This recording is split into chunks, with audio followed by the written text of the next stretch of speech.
pengolahan jerami padi. Praktikum pertama ada hidrolisis basah dan amoniasi. Prinsip dari hidrolisis basah adalah pengolahan jerami padi dengan melepaskan ikatan lignin dan silika secara kimia menggunakan basa. Tujuan dari praktikum ini antara lain, yang pertama adalah melarutkan mineral silikat, yang kedua menghidrolisis ikatan lignoselulosa dan lignohemiselulosa, dan yang ketiga meningkatkan kecernaan. Adapun alat dan bahan yang digunakan adalah kantong plastik, timbangan, ember plastik, pisau, gunting, tali rafia, gelas ukur, pengaduk. Kemudian ada jerami padi, kapur, dan air.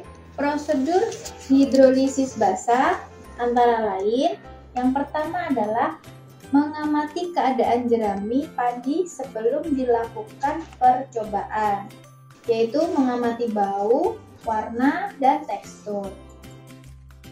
Kemudian, potong jerami padi dengan panjang 5 cm, lalu timbang sebanyak 500 gram.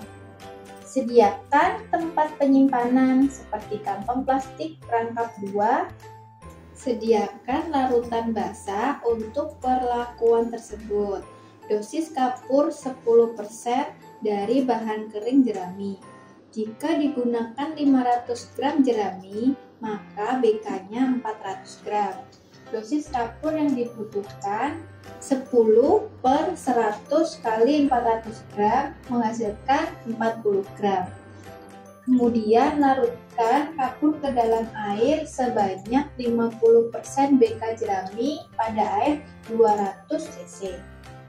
Kemudian amati warna dan bau setiap larutan tersebut. Lalu campur jerami dengan larutan secara merata. Masukkan jerami yang sudah diberi larutan basah ke dalam kantong plastik rangkap 2 yang sudah disiapkan.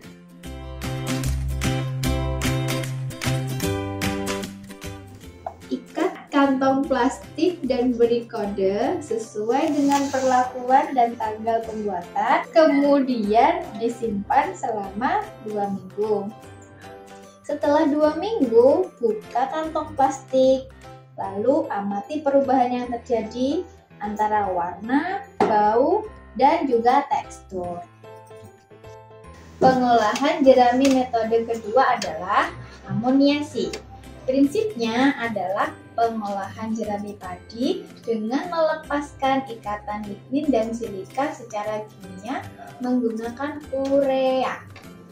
Tujuannya adalah yang pertama, melarutkan sedikit mineral silika, kemudian menghidrolisis ikatan lignoselulosa dan lignohemiselulosa, meningkatkan kecernaan, meningkatkan kandungan protein kasar, dan menekan pertumbuhan jamur. Alat dan bahan yang digunakan adalah kantong plastik, timbangan, ember plastik, pisau, gunting, tali rafia, gelas ukur, dan pengaduk. Adapun bahannya meliputi jerami padi, urea, dan air. Berikut adalah prosedur amoniasi. Yang pertama, potong-potong jerami dengan panjang 5 cm. Timbang jerami sebanyak 500 gram. Kemudian sediakan kantong plastik rangkap 2 dan tidak bocor agar urea tidak menguap.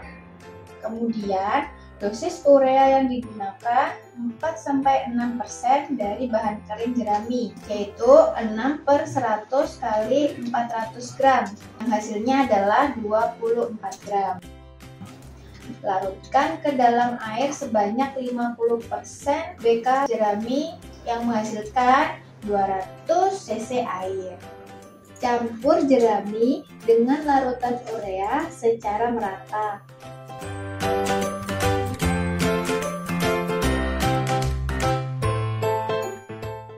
Masukkan jerami yang sudah diberi larutan urea ke dalam kantong plastik rangkap 2. Lakukan dengan cepat supaya tidak banyak urea yang menguap. Ikat kantong plastik dengan rapat, jangan sampai bocor. Beri kode sesuai dengan perlakuan dan tanggal pembuatan. Kemudian disimpan selama 2 minggu. Buka kantong plastik, amati perubahan pada jerami antara warna, bau, dan juga tekstur, serta bandingkan dengan perlakuan hidrolisis basah.